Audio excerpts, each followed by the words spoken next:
Installing a 20 amp tamper-proof USB outlet here, where it has accessible USB ports here. They're right on top of a desktop. This is kind of in an office setting here, and you're going to see it. We're actually going to mount it like this, where you don't have cords all over the place draping down the side of the desk and tangling up and everything. So here we go. So we're going to show you how to install this unit here. So all right, so we're going to start. We've got two wires. We've got an additional outlet right down the wall here, there, just like the one that we're fixing to install here. So here we go.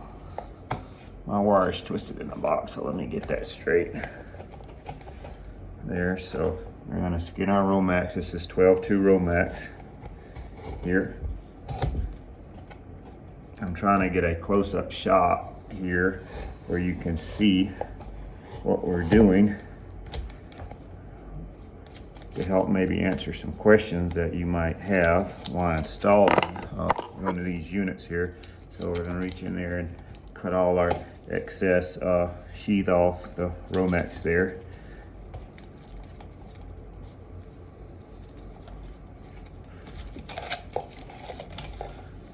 Very important you pay attention not to reach in there and cut the actual wires off at the end of the dikes. It's very, very easy to do.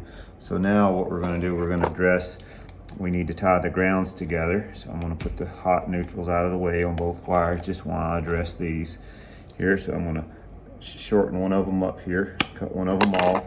And I'm using a little, what they call a 2-port push-in here. Works really well. I'm going to show you how I'm doing this right here. I'm actually going to cut the end of it off, the side of it off there.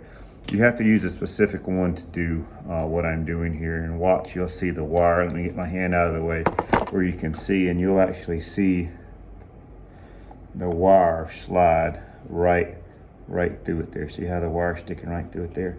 And then what we're going to do is we're going to attach the other ground wire, which is right here, right in that connector. Very important that you can see.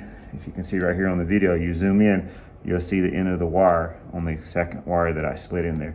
So now we've got that all ready. And the reason that we had to do that is on the actual outlet, it only has one place for one wire. And you'll see here shortly how we're going to do that. So actually, we'll just go ahead and address that. Cut that to length. Put a loop in the wire. Make sure that the wire, the loop in the end of the wire, is going the direction that the screw is turning. So when we actually tighten this wire, that the wire, you watch, you'll see the little tip of the loop sticking up right here. You watch as I tighten this wire. The wire will kind of wrap around the screw naturally and be nice and tight.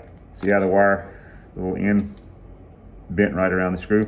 That's what we want. Now let's address the two neutrals, which are the white wires, and the two hot wires. We'll go ahead and cut them to adequate length here. And we do not have to put loops into these wires because this is what I refer to as a side wire outlet, where the screws don't have to be wrapped. So if you look right here on this little screw, you can see the little tab right there jiggling behind the screw. See how it just popped out there? And see the wires actually go behind that tab.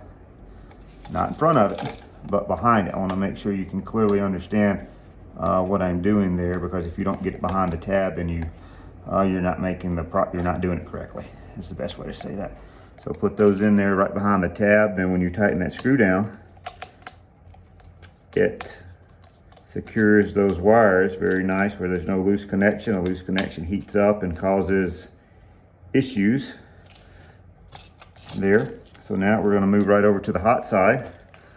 And if you look on these outlets, they're labeled. The dark screw indicates that this is the hot side of the outlet here. And it has the little tab as well. As you can see the little tab there, you can see me jiggling it there with the tip of the screwdriver there. Very important that and the reason you see me turn it upside down is where that tab kind of pops out, and then you can slide the wires right behind it really easy there. Got to make sure you're holding it on your wires when you tighten the screws, where they don't slide out on you.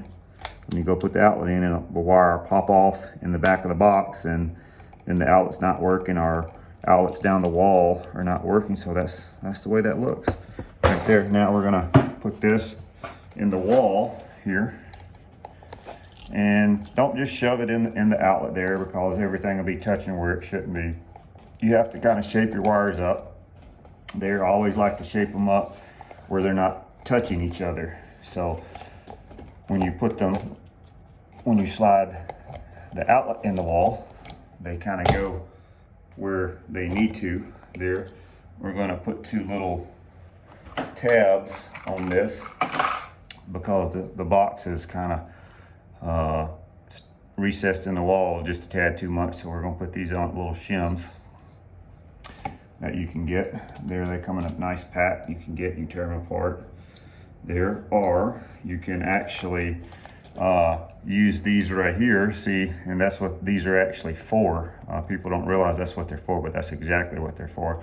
You can break these off and put these on the screws, and they will bring your outlet out where it's even to the sheetrock. Very important to have it even where your cover fits on properly.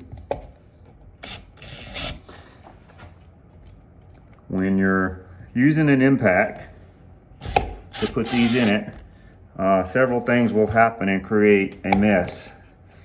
Because these boxes are plastic and the screws are metal, when you go to put this screw in, you have to apply force so that metal screw will start threading in the plastic box.